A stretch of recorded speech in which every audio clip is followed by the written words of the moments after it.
Good morning. God bless. God put something in my spirit to share, and I wanted to share it.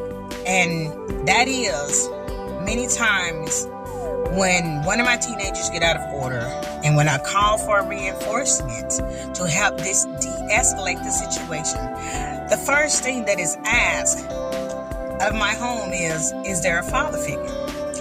And they figure, statistics figure that if you're a single woman, especially if you're raising boys, your home is out of order because there is no father figure. There is no two-parent in that home. But listen, let me tell you, and I'm a witness of this. This is not always true, because there are even two-parent homes where the children are in political leaders' home, they're in spiritual leaders' home, they're in educational leader homes, they're in good environment of parents who are doing well for them, and still many of those children go astray. And it mainly is because they don't want to be obedient. They are rebellious and refusing to follow authority, and that is just not in one parent home. So to all the single moms out there and the single parents, whether you be the biological mom or not, or you're a single dad, know that God has your back, because he said in his word that God will be the father to the fatherless. And if he is the father, then he is greater than any father here on earth. If you live for him and you trust him and you believe in him, know that he is the head of that house. And so I'm encouraging every parent, especially my single women, my single moms who are raising boys, know that God is there. He will not leave us alone.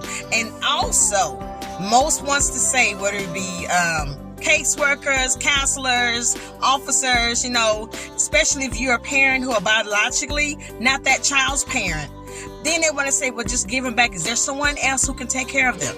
You're doing everything. You're going by the law. You're obeying God's will for that child's life. You are doing what God says to do to train up that child in the way that they should go. So when they get old, they won't depart. You're doing everything. And the devil wants to come in and strike. No, that is the devil trying to hinder, because let me tell you something. When you let go and you give them away, you are setting a death trap. I did that with 3 of mine, and I regret that I ever did that. I regret of letting go. Yes, it's hard. We must not let go and give. We must let go and give God. Let go and let God take over. Because if God doesn't take over and we don't allow God to come in, then we can possibly be looking at losing that child, not only to the world, but also to the grave. So I'm here to encourage every single parent, every household, whether you are a two-parent home or one parent, to know that God is in control and in authority, if we allow him to be, of our children's lives, no matter how it looks. Many of them are raised in an environment that is away from the streets, and still they run astray. Not just for single parent home, but also two-parent home. So I'm here to encourage you to know that don't give up on that child. Fight. God says stay in the fight. Even though the battle is his, he wants us to continue to fight, to hold on, be strong. Don't let go and give. Let go and let God, because God is going to take control of that situation. If we let go and we follow what the officers say or what the counselors say, it's because they don't care. They're not loving. You love that child. You want the best of that child. But if you do exactly, they're saying, just let go. There ain't nothing you can do. But God says stay in the fight. That's what God says. He says stay in the battle. Even though it's not ours, we got to keep fighting. So we can't give up, because we're living in a day and time where this world is so dark that it will take our children down with it. And that is exactly what I don't want for mine. So yes, they're going to rebel. They're going to be rebellious. They're going to be disobedient. But we must fight and trust God, because God has the last say so. God is in authority, and he is going to promise. He said he wouldn't put no more on us than what we can bear. And I promise he's in control. Yes, there are situations where parents have not did what they're supposed to do and the children has went wild, but that's not just in single parent homes. It's also in two parent homes. So don't let people come in and downgrade and belittle us because we're single. because we're single moms raising, especially boys. Know that God is in control. Know that God has our back.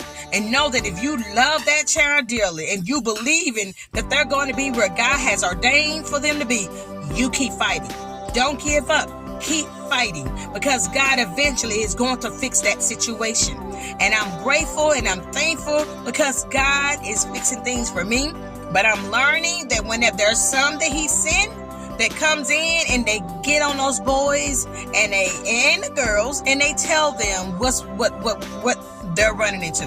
And that's what most parents want. They want reinforcement of someone to help, especially if we're single women. You should want to have that woman. You could tell when you go into a home if it's broken. You could tell if the home is not fit to live in. You can pretty much tell about how the child is. But just because the child is acting out in behavior doesn't mean that doesn't mean that child is being abused. It just means that child is rebellious and have rebellious ways and is refusing to obey authority.